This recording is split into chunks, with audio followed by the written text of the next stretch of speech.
Ladies and gentlemen, good day and welcome to Metro Brands Limited investor call hosted by Prabhudas Lilladher Private Limited. As a reminder, all participant lines will be in the listen-only mode and there will be an opportunity for you to ask questions after the presentation concludes. Should you need assistance during the conference call, please signal an operator by pressing star then 0 on your touch-tone phone.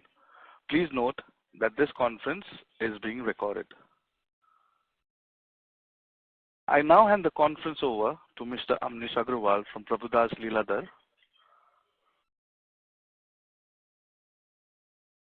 Thank you and over to you, sir.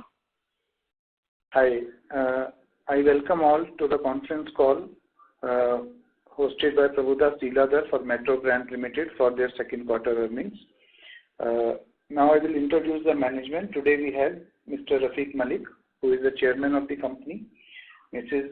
Farah Malik, who is the managing director, Mr. Nishan Joseph, who is the CEO of the company, Mr. Kaushal Parekh, who is the CFO, and Mrs. Asha Rafiq Malik, who is the president, Sports Division and e-commerce CRM.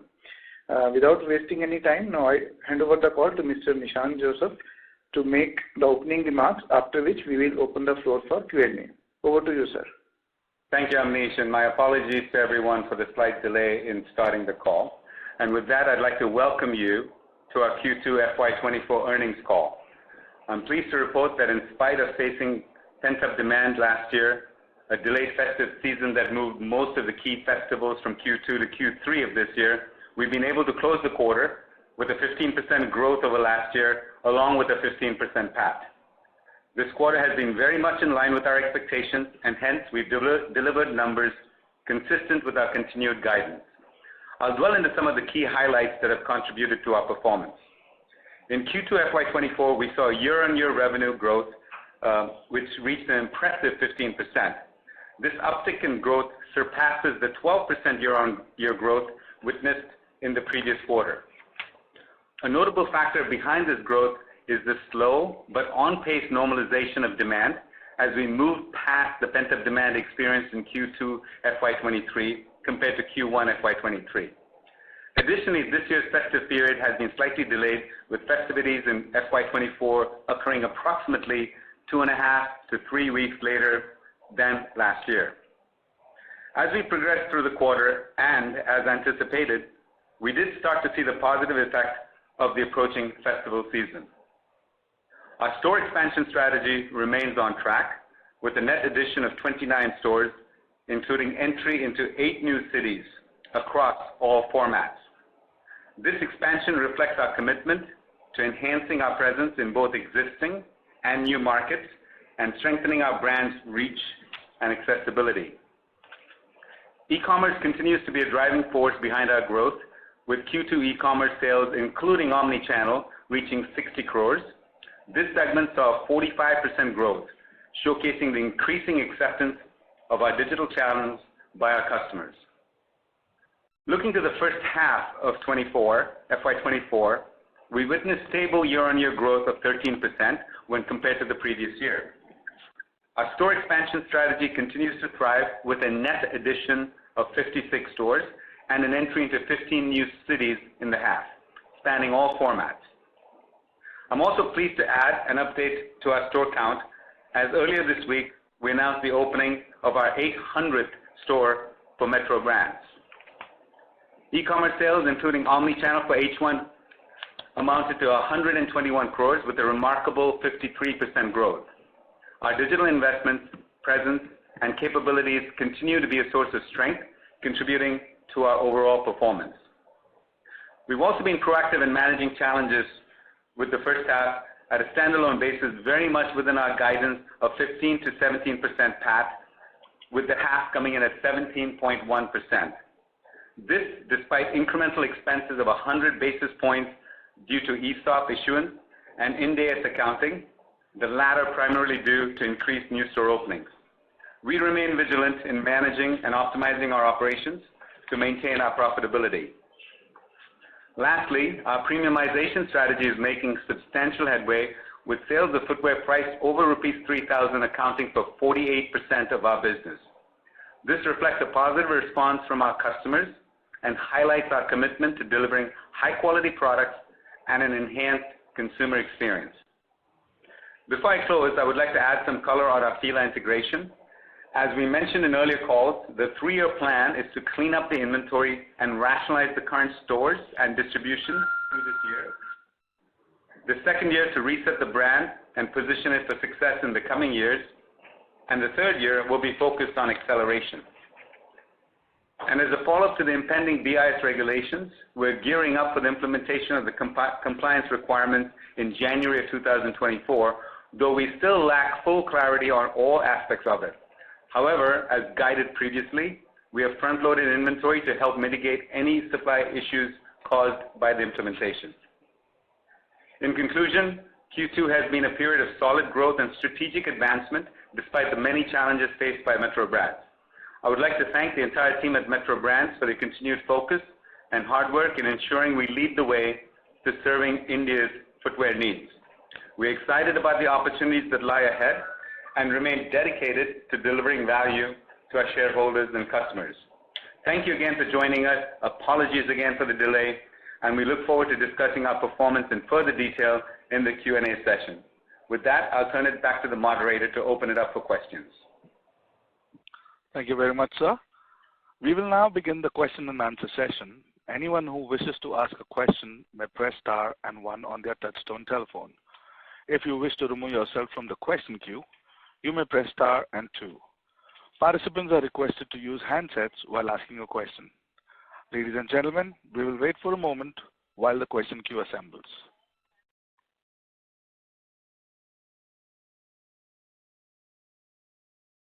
The first question is from the line of Tejas Shah from Spark Capital.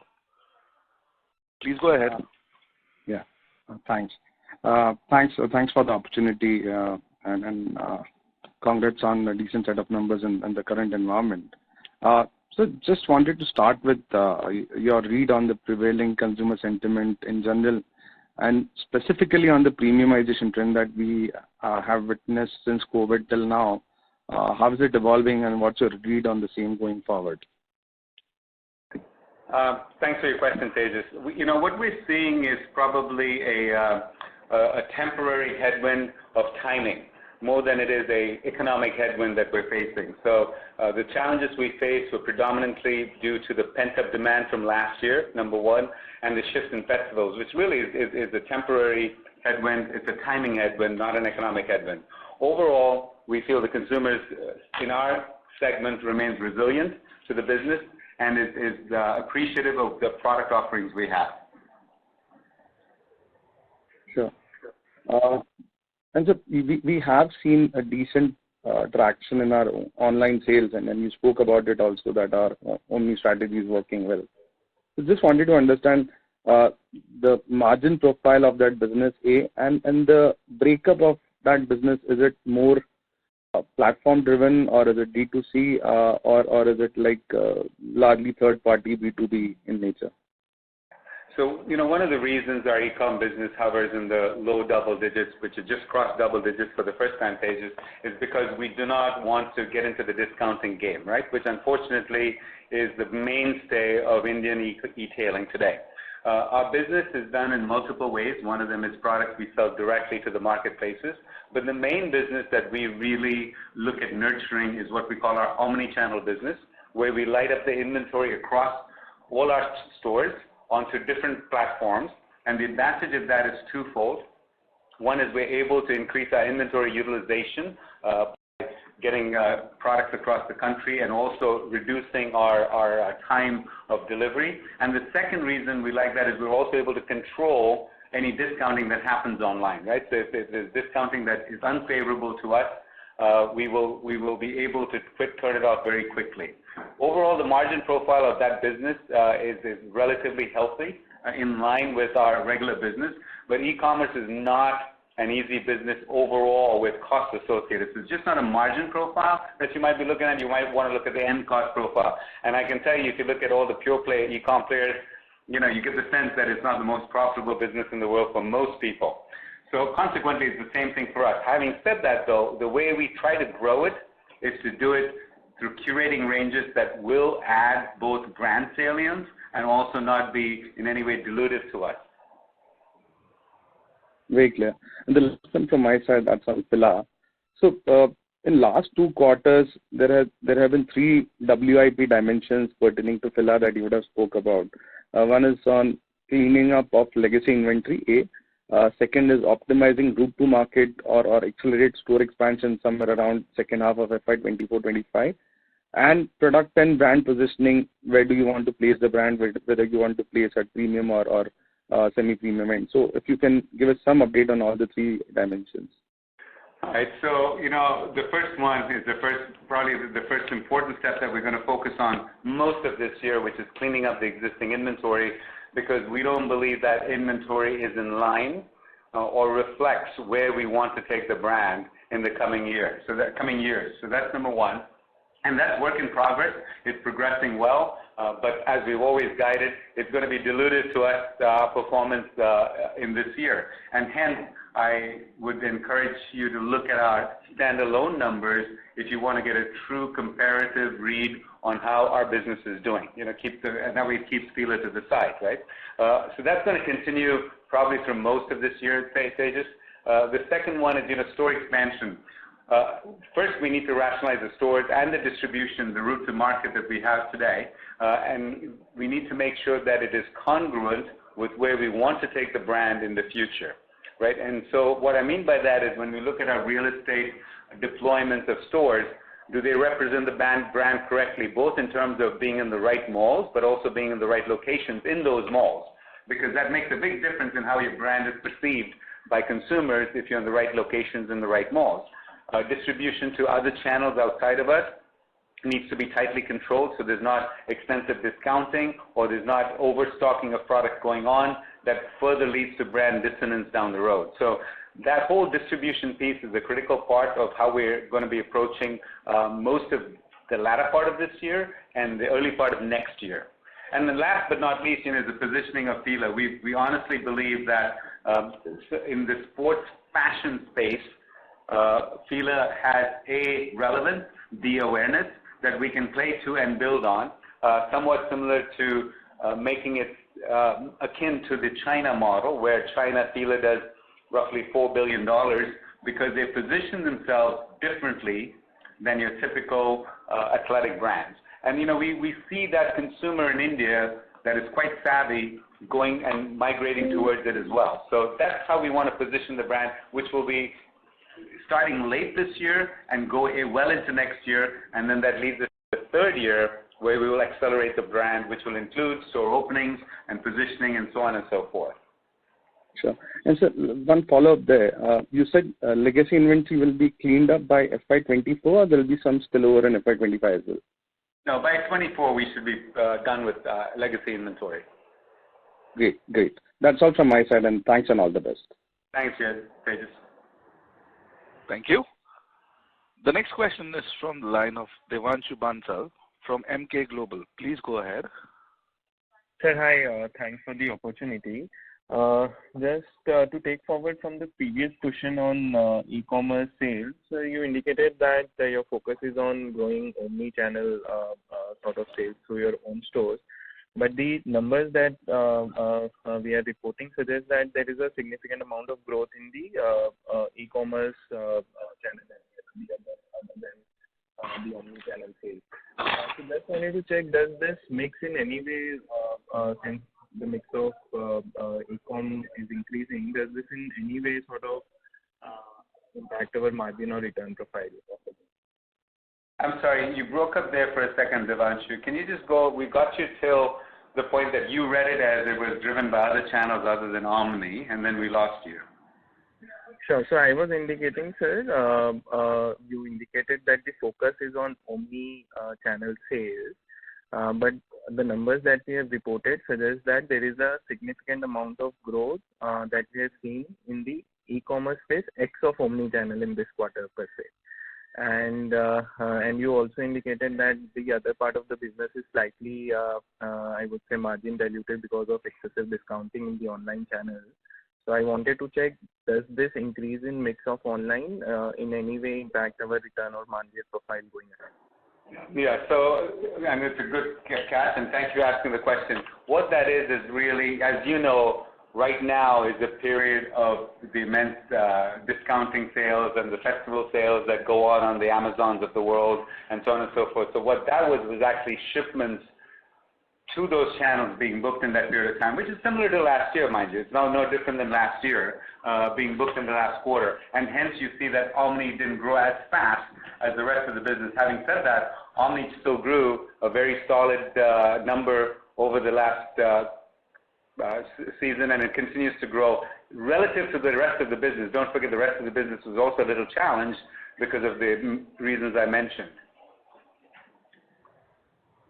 Got it, sir. And sir, among regions, East as a market is not doing well for us, while West has picked up quite well. So among regions, what is your outlook for store additions in the Eastern geography? Also, if you could suggest if your margin or return profile is significantly different in the East geography versus rest of the region? So, I think you got to be careful how you read some of those numbers because it's not that the East is not doing well. Don't forget the big season in the East is Durga Puja, which fell squarely in Q2 of last year, whereas it's flowing into Q3 of this year. So that's the key driver. Now, if you're talking about penetration not being high in the East, you're correct. It is not the highest in the East. In fact, it's our smallest market. But it's just a matter of us not having gone after the East enough as yet. There's still opportunity in the East for us to go after. And typically, as you know, you establish strongholds where you are based first and foremost. So I'm pleased that the West and the South really continue to be our stronghold. Devanshu, just to add to what Nissan said, in fact, East is one of our strong regions. If you see on slide 23 of our presentation, 13% of the store contributes 14% of the sales. And mind you, this H2 Durga Puja is in push to Q3. But East is a very strong region for us, and it's also one of the focus area in terms of expanding our reach. Got it.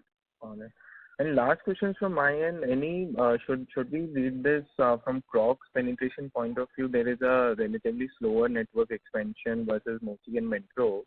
So just wanted to check, is it a strategic move where we may see some slower expansion for Crocs going ahead, or how should we read into this?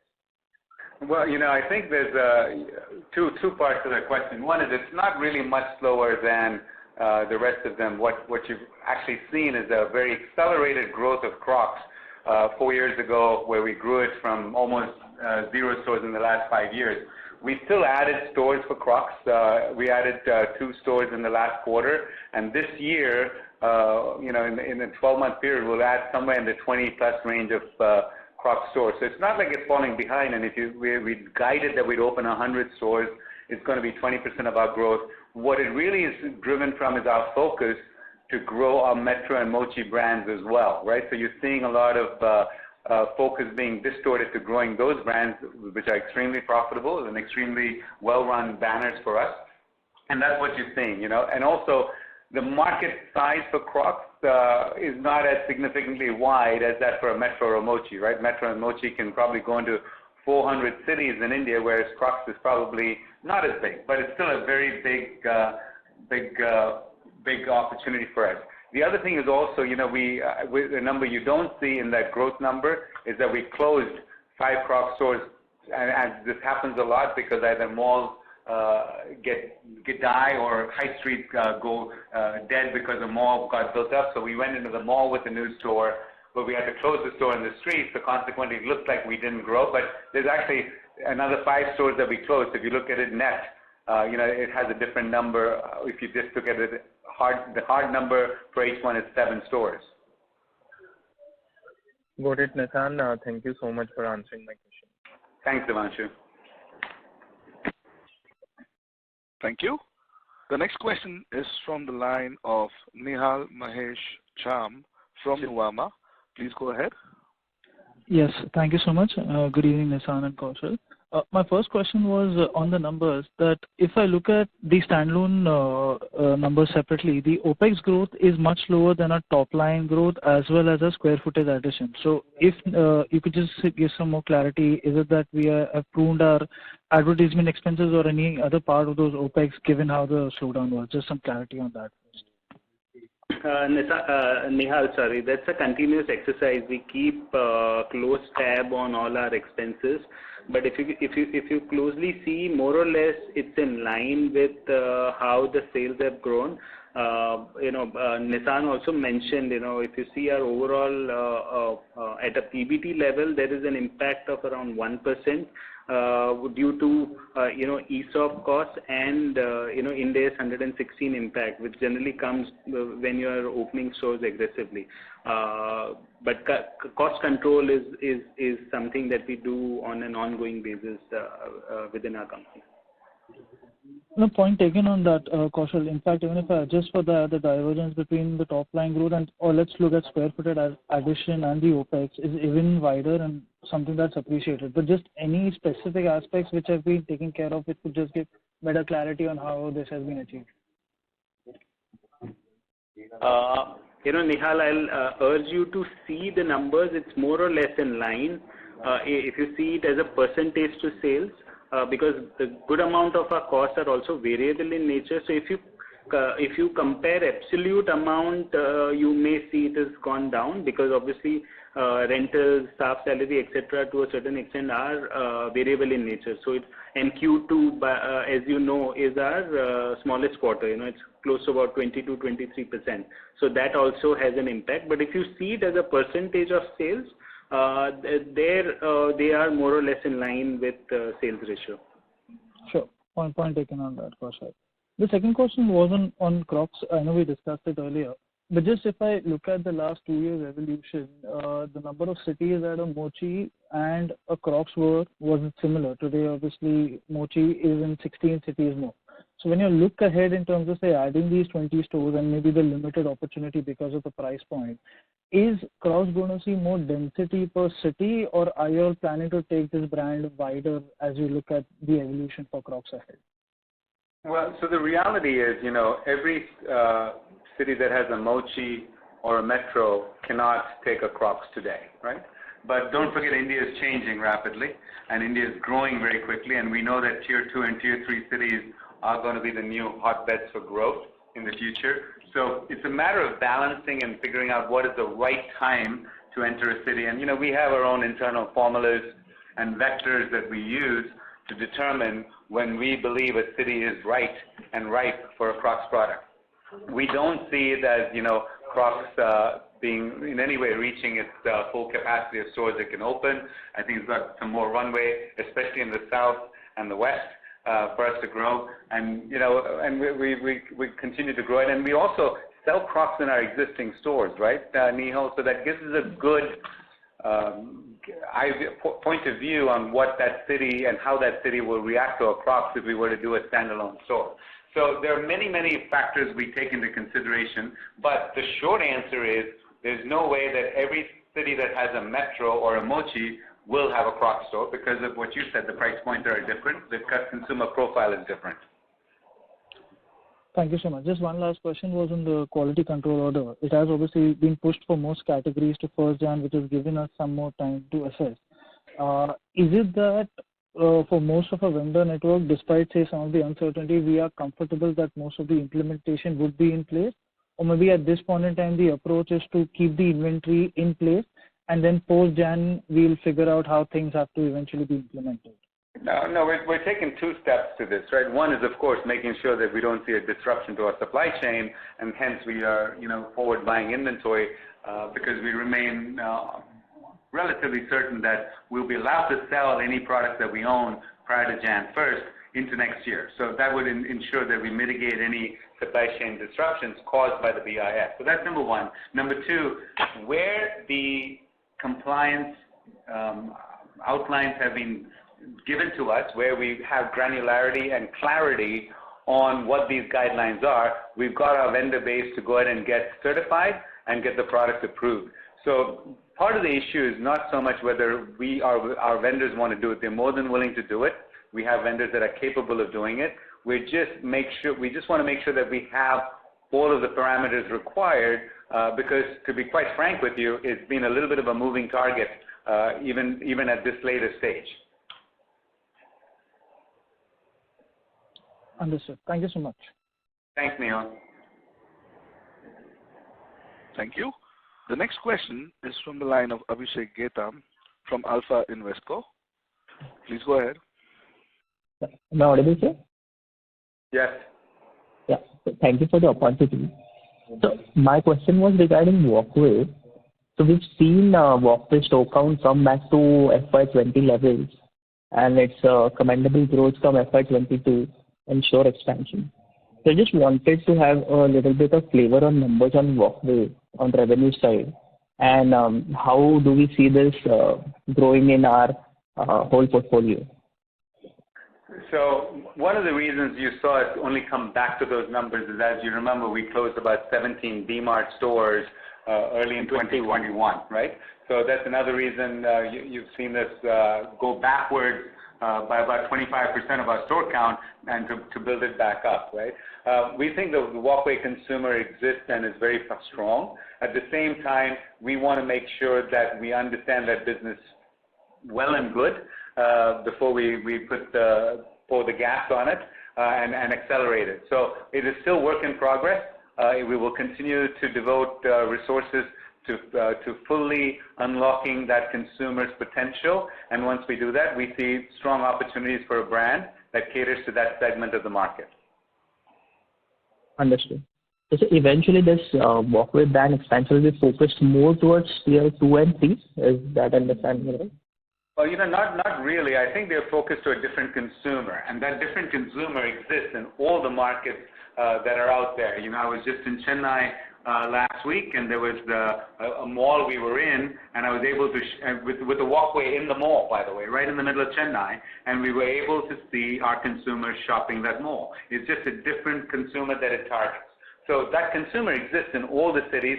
The big difference would be there's more, as a percentage of population, they might be more prevalent in a tier 3 city, but as a velocity of volume of consumers, the units of consumers, big cities have people in all demographics of the economic spectrum. So we don't see it as being limited to just the tier 2 and tier 3 towns. We see it having definite legs. In fact, one of our better markets today is Hyderabad, which is not really a tier 2 town. Understood. So can you share some numbers on Walkway business on the revenue side or anything? So we don't give a number separately, Abhishek. So we won't be able to share anything on specific revenue, etc. However, if you see our presentation, we have shared all relevant details in terms of the average ASP, store size, number of stores, number of cities that Walkway is present, etc. In terms of capex, obviously cost that goes into Walkway is lower as compared to what it is for Metro Mochi. Like say, take for example, Metro Mochi, your average capex is around 1 to 1.2 CR. This includes all the 3 elements: inventory, store fit out, and security deposit that we pay to the landlord. For Walkway, this comparative number would be somewhere close to around 70 to 80 lakhs. Just continuing to what Nissan said, we are, in terms of profitability metrics, because Walkway is in value segment, it won't generate similar profits in percentage terms as what Metro or Mochi would do. But our endeavor is to make sure that over a period of time, we build in a particular model that helps us generate the same return on capital employed as that of Metro Mochi. So that's our long-term plan.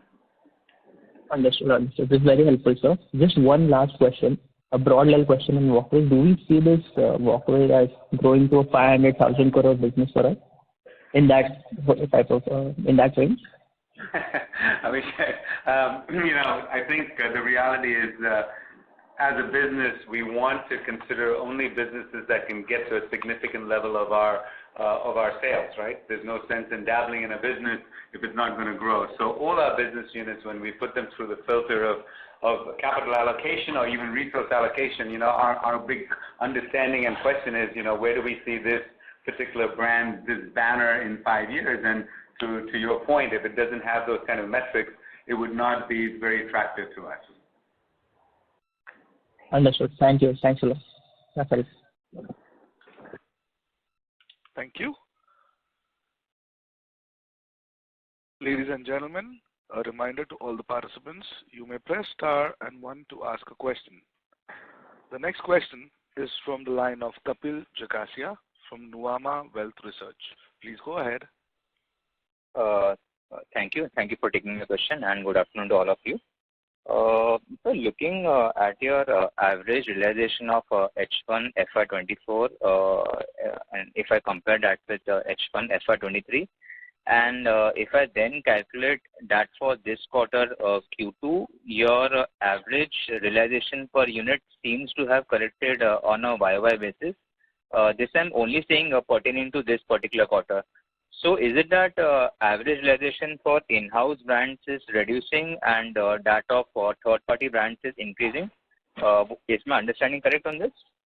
Kapil, in Q2, we have end-of-season sale, right? So average ASPs move slightly lower in Q2 if you compare it with Q1. If you compare it with last year, we have seen an average ASP growth of around 3%. Okay, and probably even last year was high pent-up demand, so even pertaining to that, it would have been reduced, right? Yes, and just adding one more data point, we have seen our contribution of end-of-season sale inch up slightly up as compared to what it was last year. So last year it was sub 5. It was around 5%.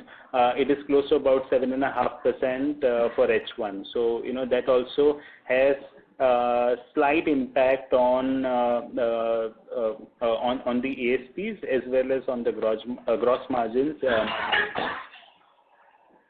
Okay, fine. This helps. My next question is the revenue per square feet was down about 9% this quarter. So even with this lower revenue per square feet, gross margins for H1 FY24 is 58%. So would your guidance on gross margins still remain at 55-57% levels, or would you be revising it upwards at a later date? So I think there's a couple of ways to read that square footage erosion. One of them a lot of it has to do with the mix of stores, right? So our most high productive sales per square foot is Crocs. And, somebody pointed out earlier on, that's not where we focus a lot of our growth in. So you're going to see some of that naturally take place. We also know that, we went into 8 new cities, and new cities take a little while to get the store going. We fully expect the store to be cash positive in 2 years, but it still takes a little while to get going. So it's a combination of things. Having said all that, we have guided, Kapil, that we can hit 55 to 57% pretty consistently as we look to the future. We'll blip up sometimes, we'll blip a little bit below it sometimes, but overall, we're pretty confident of hitting that range. Sure, sir. And what would have been the gross margins for Cravatex in this quarter? It is close to around 35%. Okay. And just last question from my side. How sustainable is this growth in online channel? As I believe majority of it would have been driven by Fila and Proline. Because, if before this acquisition of Cravatex, contribution to sales was around 8% or so, and now it has risen to. So just your thoughts on growth patterns for this channel going ahead? So, first of all, let me address one of the statements you made, Kapil. It is not driven by Fila and Cravatex. It's only Metro brand standalone numbers that we were reporting that went from 8 to 11%, right? So it is really a growth without any consolidated numbers. So it is not driven by those two. I think India is going to increasingly become digitally savvy and digitally adaptable. I mean, today 75% of the Indian population has access to TVs. the equal percentage will have access to smartphones within a matter of minutes. And we firmly believe that our consumers in the future will be starting their journey of online digitally and then moving to the offline space or continue to buy online, right? There's a lot of friction points with online for consumers as there is for the retailer. In shoes specifically, it has to do with fit. As you know, the fit of a shoe is doesn't have much tolerance. You can wear a shirt a little bit loose, a little bit tight. You cannot wear a shoe a little bit loose, a little bit tight, right? So that makes it a friction point because shoes typically run about a 30% return rate in the business, and that means a third of your customers are dissatisfied. Having said that, though, I think technology will ease the way as we continue to move forward.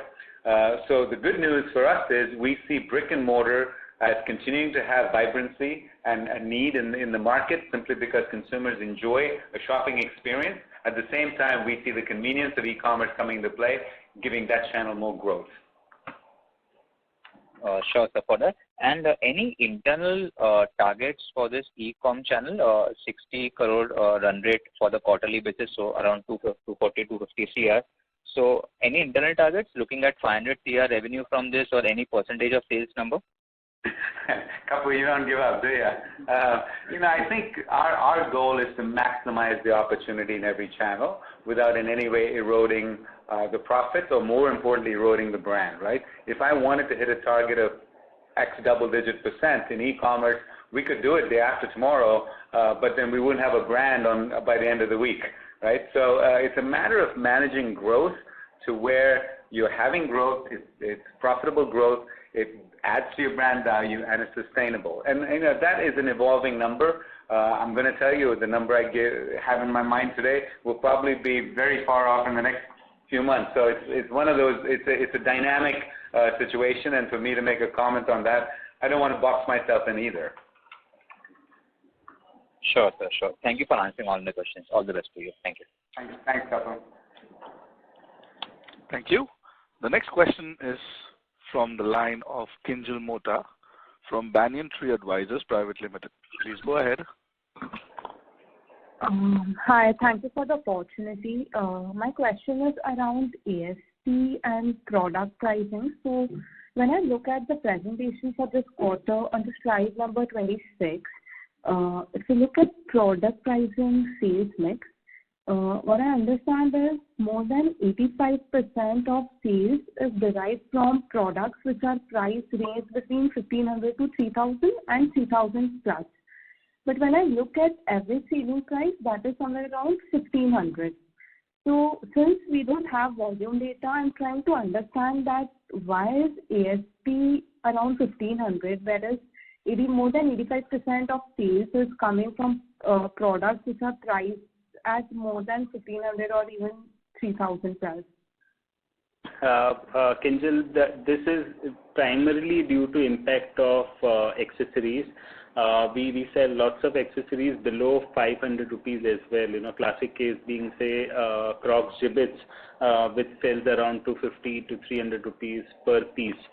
If you see ASP for footwear specifically, it is close to about 2,200 to 2,250. Okay, got it. Thanks. Yeah. Thanks, that's all from my side. Thank you. Thank you. The next question is from the line of Gaurav Jogani from Axis Capital. Please go ahead. Thank you. Hi, Nishan. Hi, Kaushal. My question is with regards to the margins, really. If we see the margins X of the Gravitex brands, it is very much still comparable to the last year H1 numbers. And this is despite the fact that there has been some drag of the sales per square feet, and also there is a 100 basis points impact that you've called out due to ESOP and the Ind AS impact. So what is really helping to drive this margins? Because even if you see the private label contribution, that has gone down by around 4% to 70% now. So if you can throw some light, what are the efficiencies where we are getting this, get to negate the challenges on the margin front? Gaurav, if you see our gross margins, they're more or less in line. As you mentioned, we have seen increase in third-party brand, but this increase to 30% is primarily driven by Crocs and FitFlop, where we enjoy gross margins similar to our in-house brands, and hence you don't see any significant impact of that on our incoming gross margins that you sort of see, and hence the gross margins have been relatively stable. Below the line, obviously, as I answered earlier, we also generally keep very tight watch on all the expense line items. Another important reason is most of our expenses are also variable in nature, so it helps. When you see increase in sales, you will see increase in expense in absolute terms. In the slower quarter, it sort of helps. So this is a combination of all these factors that is seen in the numbers that we have delivered.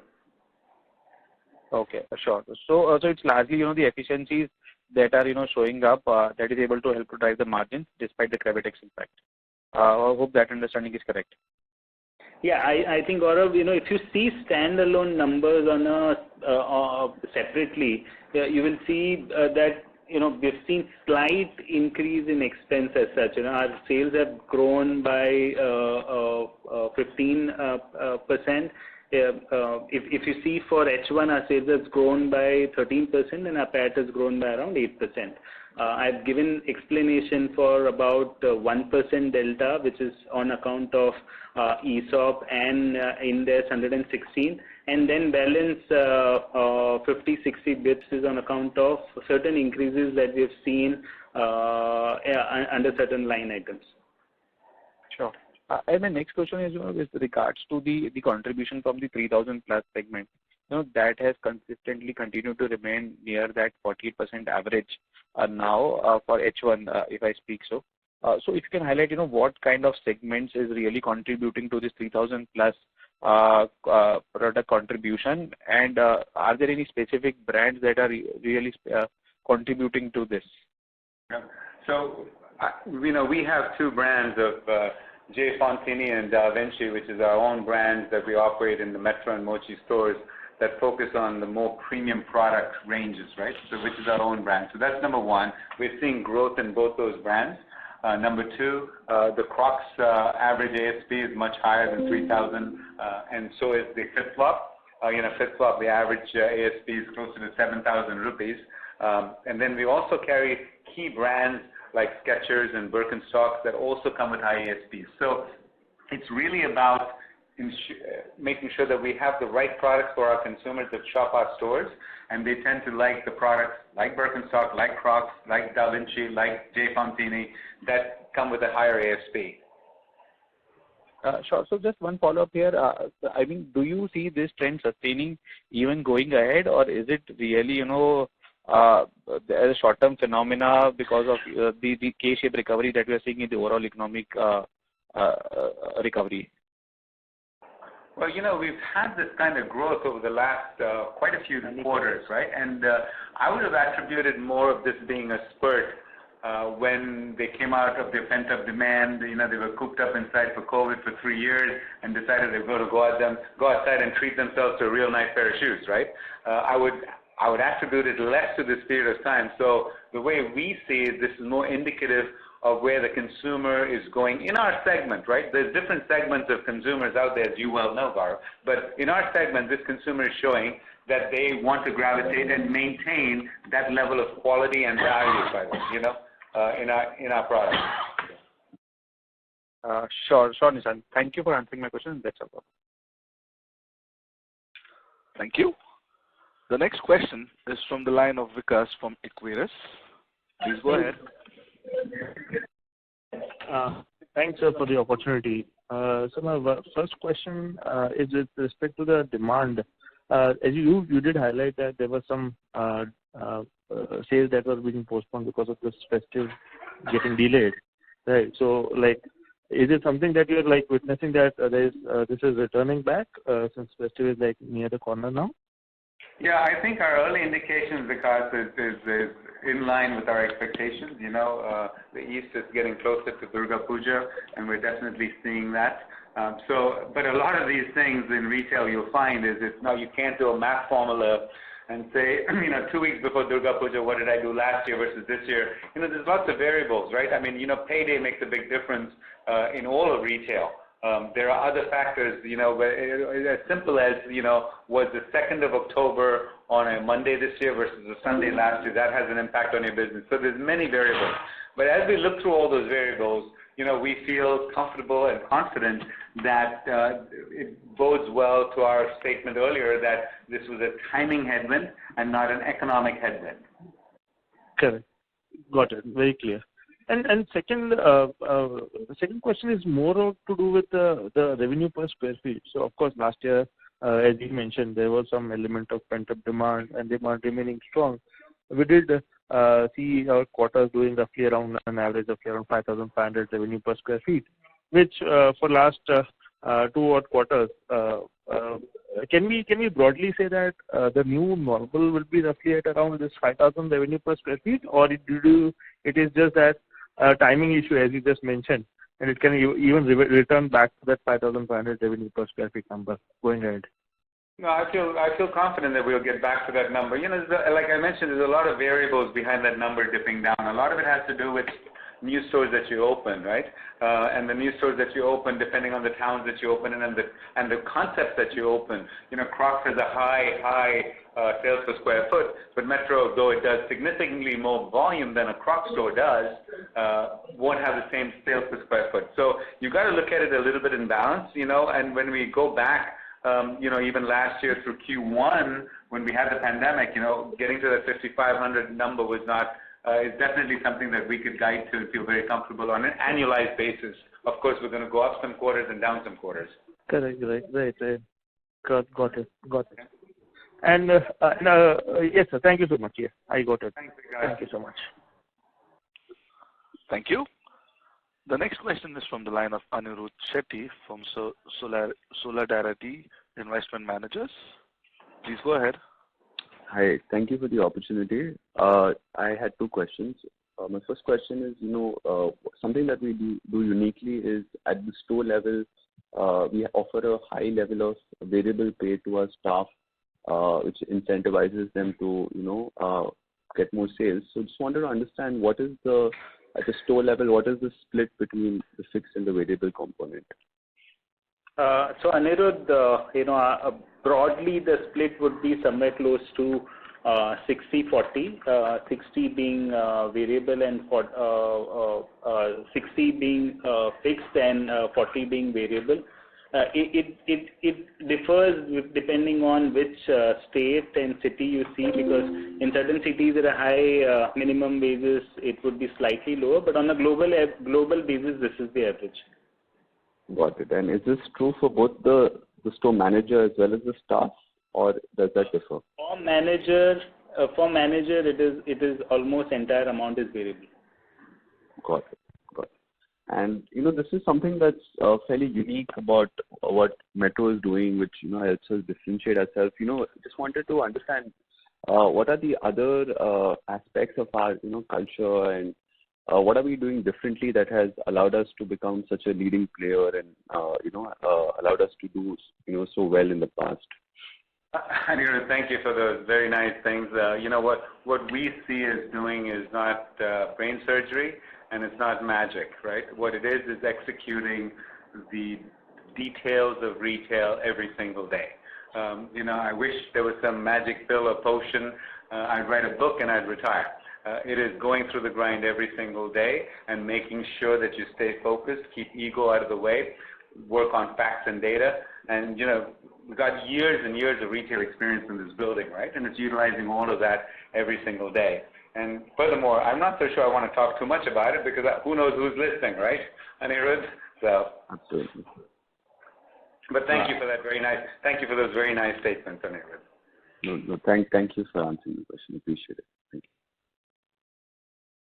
Thank you.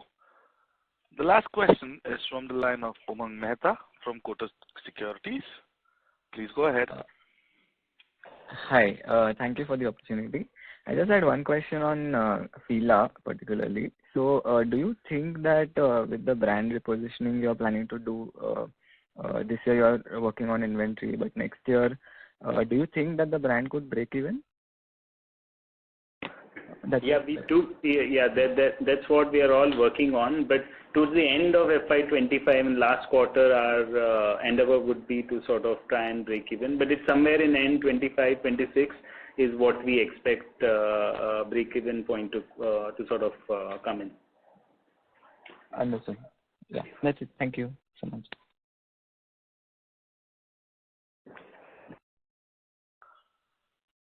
Thank you so much. Ladies and gentlemen, you may please press star and 1 to ask a question. We will wait for a moment while the question queue assembles.